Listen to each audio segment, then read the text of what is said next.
بسم اللہ الرحمن الرحیم۔ السلام علیکم۔ آج کا وظیفہ ان بہن اور بھائیوں کے لیے جن کے رشتوں کا مسئلہ ہے، جن کا رشتہ ہوتا نہیں یا رکاوٹ ہے، یا اگر رشتہ دیکھنے آتے بھی ہیں تو پسند نہیں کرتے یا آپ کو پسند نہیں آتے، یا کوئی بھی ایسا مسئلہ ہو تو ان کے لیے ایک چھوٹا سا وظیفہ بتاؤں گی۔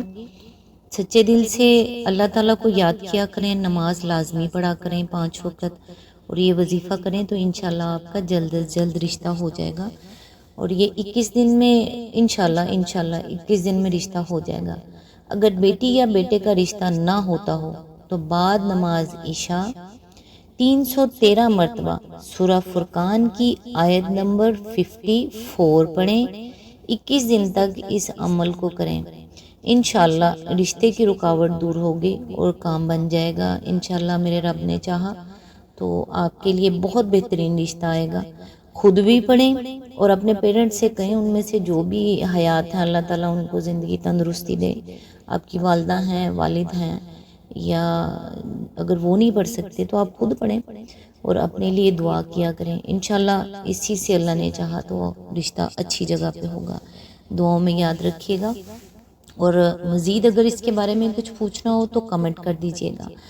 آج انشاءاللہ سورہ یوسف کی آیت نمبر 8 سے سٹارٹ کریں گے۔ اعوذ باللہ من الشیطان الرجیم، بسم اللہ الرحمن الرحیم۔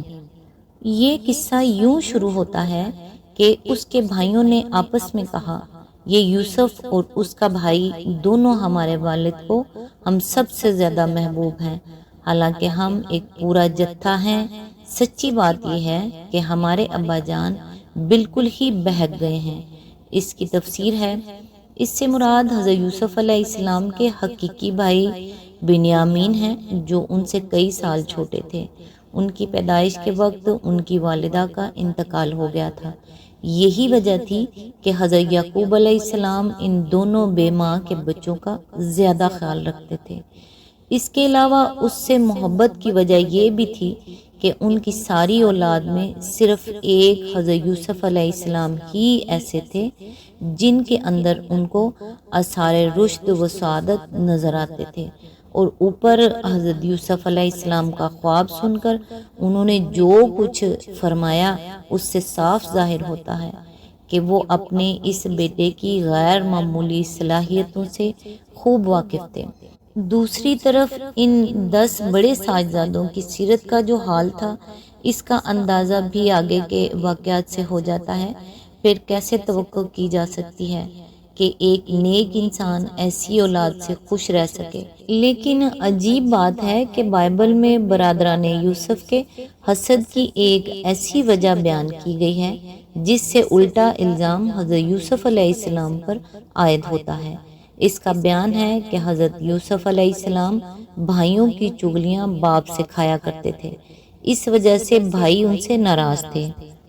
یہ جو ان کے بیٹے کہتے تھے کہ ابا جان بالکل ہی بہک گئے ہیں، اس فکرے کی روح سمجھنے کے لیے بدویانہ قبائلی زندگی کے حالات کو پیش نظر رکھنا چاہیے، جہاں کوئی ریاست موجود نہیں ہوتی اور آزاد قبائل ایک دوسرے کے پہلو میں آباد ہوتے ہیں۔ وہاں ایک شخص کی قوت کا سارا انحصار اس پر ہوتا ہے کہ اس کے اپنے بیٹے، پوتے، بھائی، بھتیجے بہت سے ہوں جو وقت آنے پر اس کی جان و مال اور آبرو کی حفاظت کے لیے اس کا ساتھ دے سکیں۔ ایسے حالات میں عورتوں اور بچوں کی بنسبت فطری طور پر آدمی کو وہ جوان بیٹے زیادہ عزیز ہوتے ہیں جو دشمنوں کے مقابلے میں کام آ سکتے ہوں۔ اسی بنا پر ان بھائیوں نے کہا کہ ہمارے والد بڑھاپے میں سٹیا گئے ہیں، ہم جوان بیٹوں کا جتھا جو برے وقت پر ان کے کام آ سکتا ہے ان کو اتنا عزیز نہیں ہے جتنے یہ چھوٹے چھوٹے بچے جو ان کے کسی کام نہیں آ سکتے بلکہ الٹے خود ہی حفاظت کے محتاج ہیں۔ آیت نمبر 9، چلو یوسف کو قتل کر دو یا اسے کہیں پھینک دو تاکہ تمہارے والد کی توجہ صرف تمہاری ہی طرف ہو جائے، یہ کام کر لینے کے بعد پھر نیک بن رہنا۔ اس کی تفسیر ہے، یہ فکرہ ان لوگوں کے نفسیات کی بہترین ترجمانی کرتا ہے جو اپنے آپ کو خواہشات نفس کے حوالے کر دینے کے ساتھ ایمان اور نیکی سے بھی کچھ رشتہ جوڑے رکھتے ہیں۔ ایسے لوگوں کا قاعدہ یہ ہوتا ہے کہ جب کبھی نفس ان سے کسی برے کام کا تقاضا کرتا ہے تو وہ ایمان کے تقاضوں کو ملتوی کر کے پہلے نفس کا تقاضا پورا کرنے پر تل جاتے ہیں، اور جب ضمیر اندر سے چٹکیاں لیتا ہے تو اسے یہ کہہ کر تسلی دینے کی کوشش کرتے ہیں کہ ذرا صبر کر، یہ ناگزیر گناہ جس سے ہمارا کام اٹکا ہوا ہے اسے گزرنے دے، پھر انشاءاللہ ہم توبہ کر کے ویسے ہی نیک بن جائیں گے جیسا تو ہمیں دیکھنا چاہتا ہے۔ آیت نمبر 10۔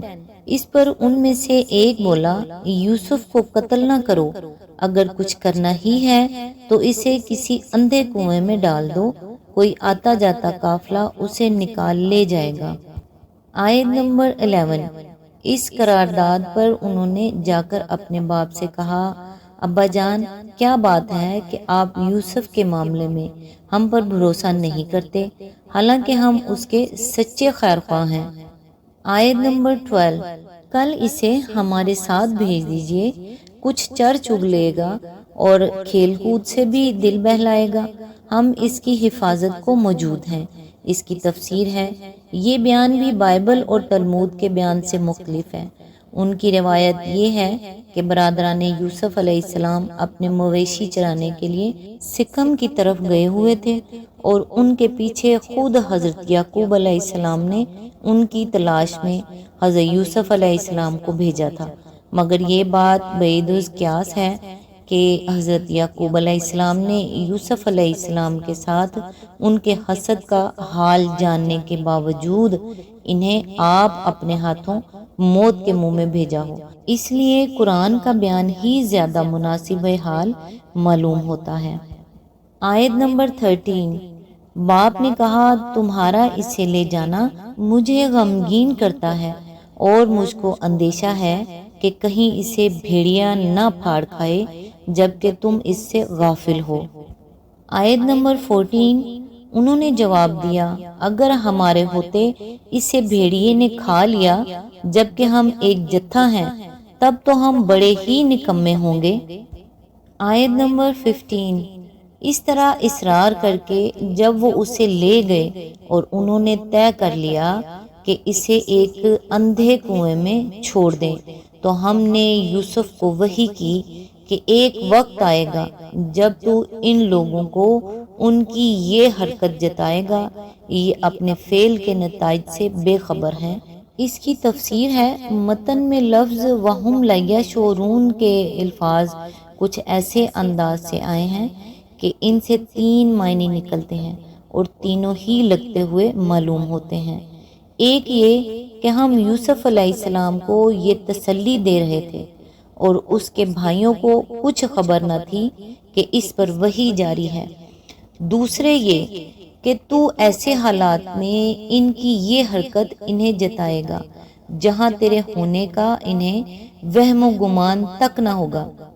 تیسرا یہ کہ آج یہ بے سمجھے بوجھے ایک حرکت کر رہے ہیں اور نہیں جانتے کہ آئندہ اس کے نتائج کیا ہونے والے ہیں۔